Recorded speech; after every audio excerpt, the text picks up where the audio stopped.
என் அன்பு சகோதர சகோதரிகளே, ஆண்டவராகிய இயேசு கிறிஸ்துவின் நாமத்தில் என் அன்பின் வாழ்த்துக்கள். இன்றைய முத்து என்னும் இந்த சிறிய தியானத்தின் மூலமாக மறுபடியும் இந்த நாளிலும் உங்களை சந்திப்பதில் மகிழ்ச்சி அடைகிறேன். கர்த்தருடைய வார்த்தை கிடைத்த உடனே நான் உட்கொண்டேன் என்று எரேமியா 15:16 சொன்ன வசனத்தை தான் நம்ம தியானிக்கிறோம். 1 ராஜாக்களின் புஸ்தகம் 17ஆம் அதிகாரத்தில் அந்த தீர்க்கதரிசியாகிய எலியா கர்த்தருடைய சமூகத்தில் நின்று கர்த்தருடைய வார்த்தையை வாங்கினார்.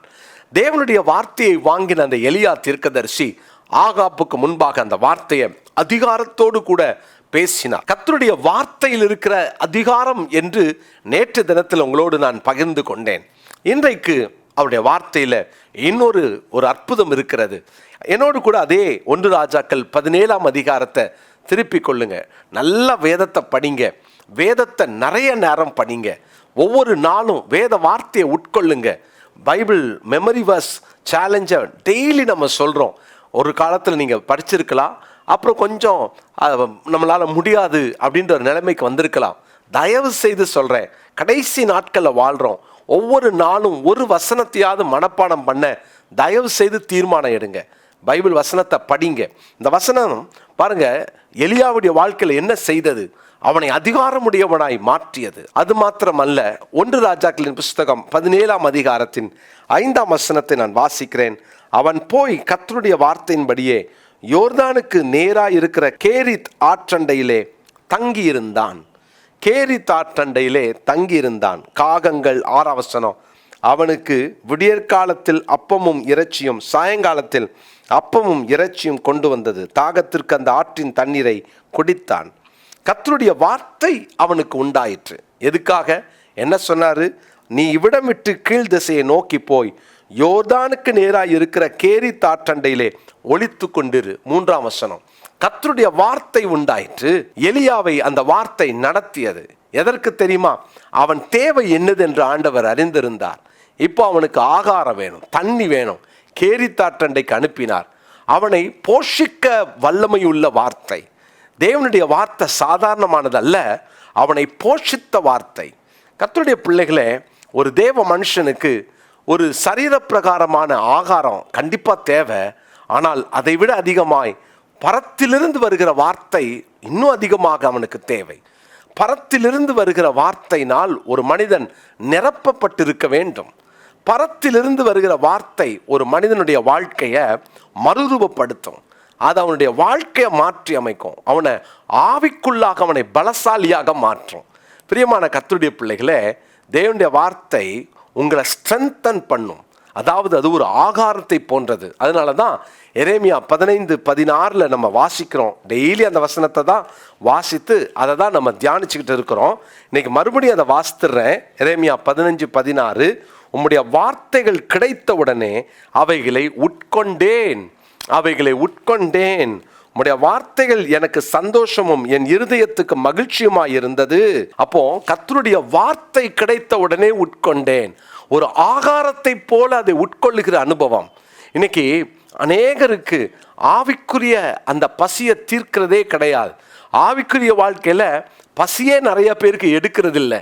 நான் வேதத்தை வாசித்து கர்த்தருடைய வார்த்தையினால நான் நிரப்பப்படணும் அப்படின்ற அந்த உணர்வு நிறைய பேருக்கு இல்லை. அருமையான தேவனுடைய பிள்ளைகளே, இன்னைக்கு கர்த்தருடைய வார்த்தையின் மேல ஒரு பசி தாகம் இருக்குதா? வார்த்தையை டெய்லி நீங்க உட்கொள்ளுங்க. வார்த்தையினால நிரப்பப்படுங்க. ஒவ்வொரு நாளும் உங்களுக்கு அந்த வார்த்தைகள் ஆகாரமாக மாறட்டும். இந்த எலியாவுக்கு இந்த வார்த்தை ஒரு போஜனமா இருந்தது. 2 போஜனங்கள். ஒன்று, காகத்தின் மூலமாக அவன் போஷிக்கப்படுகிறான். இரண்டாவது, அவன் தேவனுடைய வார்த்தையை பெற்று போஷிக்கப்படுகிறார்.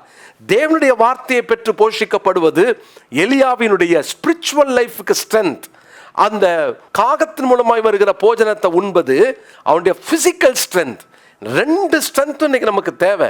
சரீர பிரகாரமாக பயங்கரமான பலம் இருக்கு, எத்தனை பேர் வந்தாலும் நான் ஒருத்தனா ஹேண்டில் பண்ணிடுவேன் அப்படின்னு நம்ம நினைக்கலாம். நல்ல கவனிங்க. ஆனால் ஆவிக்குரிய வாழ்க்கையில் ஒரு சின்ன சோதனைக்கு கூட தாக்கு பிடிக்க முடியாம விழுந்து போகிற ஒரு அனுபவத்தோட நீங்க போராடுறீங்களா? உங்க வாழ்க்கையில சில சின்ன சின்ன பாவத்தை கூட மேற்கொள்ள முடியாம தடுமாறுறீங்களா? பிரியமானவர்களே, பிரச்சனை என்ன தெரியுமா? நமக்குள்ள இன்டேக் ரொம்ப கம்மியாயிருச்சு. நமக்குள்ள இந்த நோய் எதிர்ப்பு சக்தி குறைஞ்சிக்கிட்டே போகுது. ஏன் தெரியுமா? வேத வசனமாகிய போஜனத்தால் இன்னும் நம்ம நிரப்பப்படலை. கர்த்தருடைய வார்த்தை நம்மை போஷிக்கும் வார்த்தை. உபாகமத்தின் புஸ்தகத்திலே 8ஆம் அதிகாரம் 3ஆம் வசனத்தை நான் வாசிக்கிறேன்.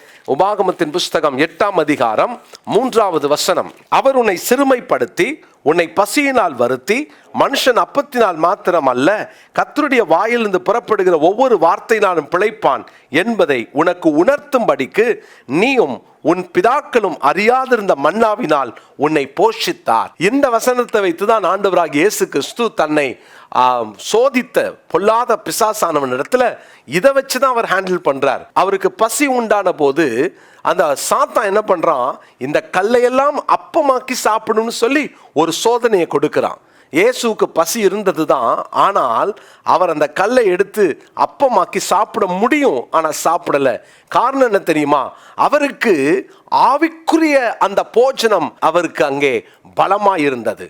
அந்த ஆவிக்குரிய போஜனத்தினால் அவர் பலனடைந்திருந்தார். அதனால தான் அந்த சாத்தானை பார்த்து அப்பாலே போ என்று சொல்லி அங்கே அவர் விரட்டினார். பிரியமான கர்த்தருடைய பிள்ளைகளே, இன்னைக்கு ஒருவேளை உங்கள் வாழ்க்கையோடு போராடுகிற பொல்லாத இந்த பிசாசு உங்களோடு கூட எதிர்த்து நின்று உங்களை மேற்கொண்டு கொண்டிருக்கிற அந்த பிசாசு, அவனை உங்களால் ஜெயிக்க முடியலல்ல. என்ன காரணம் தெரியுமா? வார்த்தை இன்னும் உங்களுக்குள்ள அதிகமாக போகலை. வார்த்தையை நீங்கள் இன்னும் உண்ண ஆரம்பிக்கலை. வார்த்தையினால் நிரப்பப்படலை.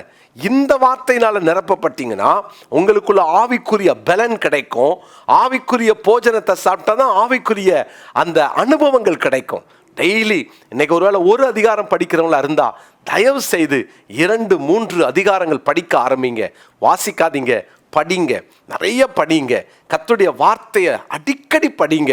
எப்போல்லாம் நேரம் கிடைக்குதோ வேதத்தை திறந்து அப்பப்போ படிச்சுக்கிட்டே இருங்களேன். ஸ்மித் விங்கிள்ஸ்வர்த் 10 நிமிஷத்துக்கு ஒரு தடவை பைபிளை படிச்சுக்கிட்டே இருப்பாராம். 10 நிமிஷத்துக்கு ஒரு தடவை ஒரு வசனத்தை படிச்சிருவாராம். நல்ல அனுபவத்தை பெற்றுக்கொள்ளலாம். இன்னைக்கு கர்த்தர் உங்களுக்கு அந்த அனுபவத்தை தருவாராக.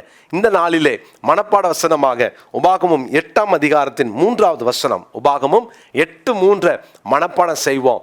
தேவன் நமக்கு அந்த கிருபைகளை தருவார். நீங்களும் சொல்லுங்க, என்னுடைய ஆவிக்குரிய ஆகாரத்தை, இந்த வசனமாகிய ஆகாரத்தை டெய்லி உட்கொள்வேன்னு சொல்லுங்க. கர்த்தர் உங்களை பலப்படுத்துவார், சகாயம் செய்வார். ஜெபிக்கலாமா? நல்ல தகப்பனே, ஆண்டவரே, உம்முடைய வார்த்தைகள் எங்களை போஷிக்கின்ற வார்த்தைகள். உம்முடைய வசனம் எங்களை போஷிக்கிறது. அநேக நேரங்களில் உம்முடைய வசனம் ஆண்டவரே எங்களுடைய வாழ்க்கையில் இல்லாததுனால, நோய் எதிர்ப்பு சக்தி இல்லாததை போல எங்களுடைய ஆவிக்குரிய பலவீனங்களை நிறைய சந்திக்கிறோம். இந்த நாளில் எங்களோடு பேசுகிறீர். யார் யாரெல்லாம் இன்றைக்கு இன்னும் நிறைய வேதத்தை படிப்போம் அப்படின்னு தீர்மானிச்சிருக்காங்களோ உங்கள் பிள்ளைகளுக்கு கர்த்தர் அதுக்குரிய கிருபைகளையும் பலனையும் நன்மைகளையும் தந்து ஆண்டவரே உள்ளான மனுஷன்ல நாளுக்கு நாள் பலன் கொள்ள உதவி செய்யுங்க. உம்முடைய நாம மகிமைப்படட்டும். இயேசுவின் நாமத்தில் ஜெபிக்கிறோம் நல்ல பிதாவே, ஆமென். பிரியமானவர்களே, நாளை தினத்தில் நம்முடைய மாதாந்திர பரிசுத்த உபவாச நாள் உண்டு. சென்னையில் இருக்கிறவங்க எல்லாரும் ஆயத்தப்பட்டுருங்க.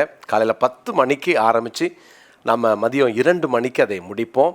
சென்னையில் இருக்கிறவங்க எல்லாரும் கண்டிப்பாக வாங்க. இந்த ஃபாஸ்டிங் ப்ரேயரில் நம்ம தொடர்ந்து தேசத்துக்காக நம்ம ஜெபிப்போம். நான் கர்த்தருடைய வார்த்தையை உங்களோடு பகிர்ந்து கொள்வேன். தேவ மனிதர்கள் ஜெபம் நடத்துவாங்க. நம்ம எல்லாரும் சேர்ந்து கர்த்தரை மகிமைப்படுத்துவோம். பிரியமானவர்களே, மறந்துடாதீங்க, நாளை தினத்தில் எல்லாரும் வாங்க. நம்ம இணைந்து கர்த்தருடைய நாமத்தை மகிமைப்படுத்துவோம். ஆமென்.